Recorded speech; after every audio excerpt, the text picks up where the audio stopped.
Quotes on War. This quote is from Douglas MacArthur, who was a general of the Army after World War II. I pray that an omnipotent providence will summon all persons of goodwill to the realization of the utter futility of war. We have known the bitterness of defeat, the exaltation of triumph, and from both we have learned that there is no turning back. We must preserve in peace what we have won in war. The destructiveness of war potential through progressive advances in scientific discovery has in fact now reached a point that revises the traditional concept of war. War, the most malignant scourge and greatest sin of mankind, can no longer be controlled, only abolished. We are in a new era. If we do not devise some greater and more equitable means of settling disputes between nations, Armageddon will be at our door. We have had our last chance. The next quote I want to present to you is from Winston Churchill, who of course had quite a bit to say about the outcome of the Second World War. He stated to Parliament, "To the question of the invasion, I would observe that there has never been a period in all these long centuries of which we boast when an absolute guarantee against invasion could have been given to our people. But I have, myself, full confidence that if all do their duty, if nothing is neglected, and the best arrangements are made, as they are being made, we shall prove ourselves once more able to defend our island home, to rid out the storm of war, and to outlive the menace of tyranny, if necessary for years, if necessary alone. At any rate, that is what we are going to try to do. That is the resolve of His Majesty's government, every man of them. That is the will of Parliament and the nation." The British Empire and the French Republic, linked together in their cause and in their need, will defend to the death their native soil, aiding each other like good comrades to the utmost of their strength. Even though large tracts of Europe and many old and famous states have fallen or may fall into the grips of the Gestapo and all the odious apparatus of the Nazi rule, we shall not flag or fail. We shall go on to the end. We shall fight in France. We shall fight in the seas and the oceans. We shall fight with growing confidence and growing strength in the air. We shall defend our island whatever the cost may be. We shall fight on the beaches. We shall fight on the landing grounds. We shall fight in the fields and the streets. We shall fight in the hills. We shall never, never surrender. Success is not final. Failure is not fatal. It is the courage to continue that will count. Colonel Tim Collins' speech to the 1st Battalion, Royal Irish Regiment, on 19 March 2003, immediately prior to the invasion of Iraq. We are going into Iraq to liberate, not to conquer. We will not fly our flag in their country.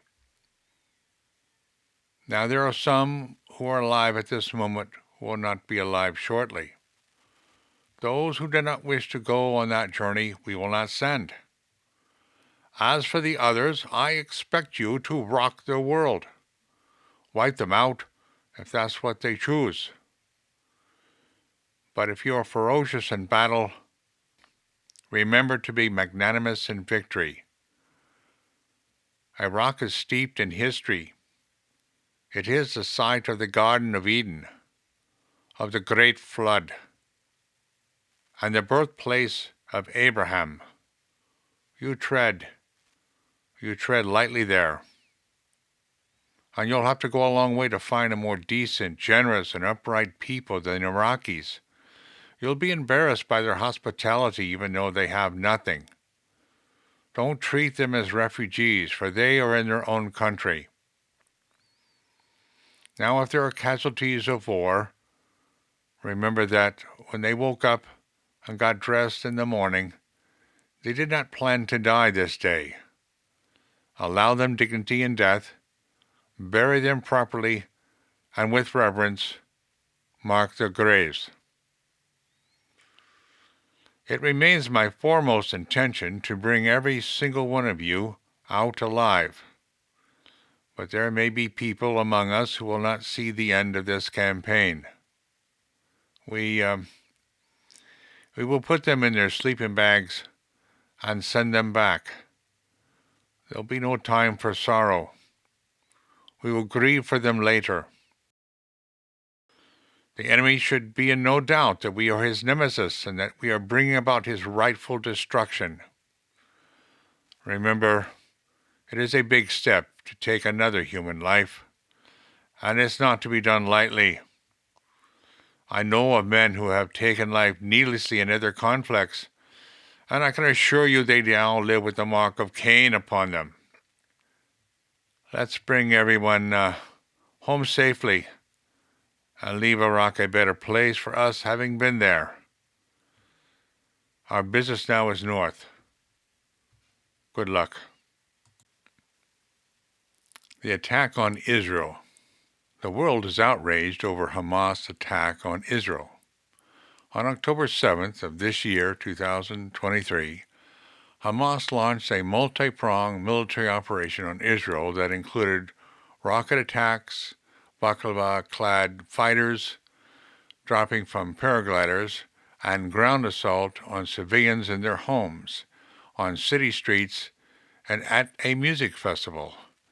It was the boldest and most sophisticated operation by the Palestinian extremist movement, which emerged in 1988, and has since evolved into one of the biggest security threats to Israel.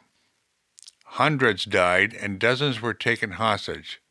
It coincides with the 50th anniversary of the 1978 war launched by Egypt and Syria against Israel, which was also the last time the Israeli intelligence failure to foresee a war.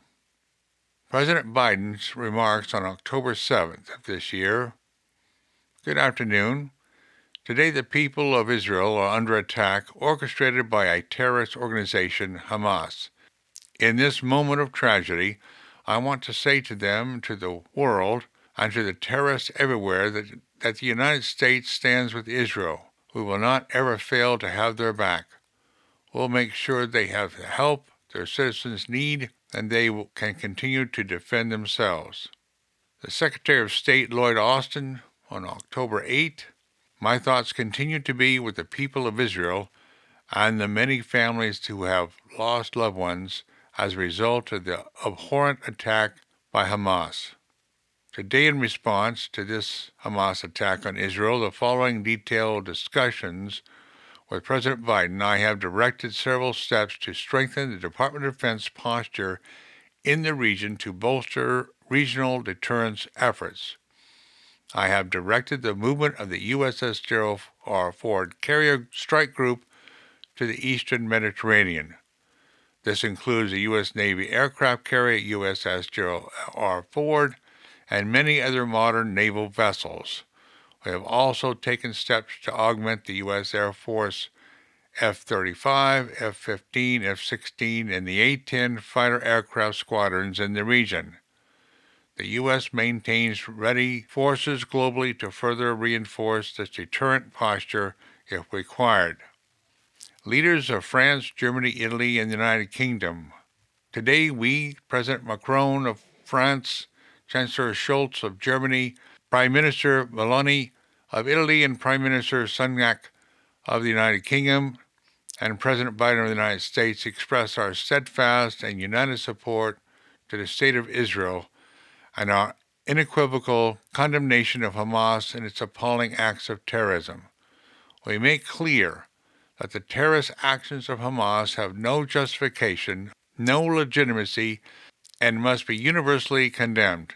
There is never any justification for terrorism. In recent days, the world has watched in horror as Hamas terrorists massacred families in their homes, slaughtered over 200 young people enjoying a music festival, and kidnapped elderly women, children, and entire families who are now being held hostages. The brutality of Hamas, this bloodthirstiness, brings to mind the worst rampage of ISIS, This is terrorism, but sadly for the Jewish people, it's not new. This attack has brought to the surface painful memories and scars left by the millennia of anti Semitism and the genocide of the Jewish people.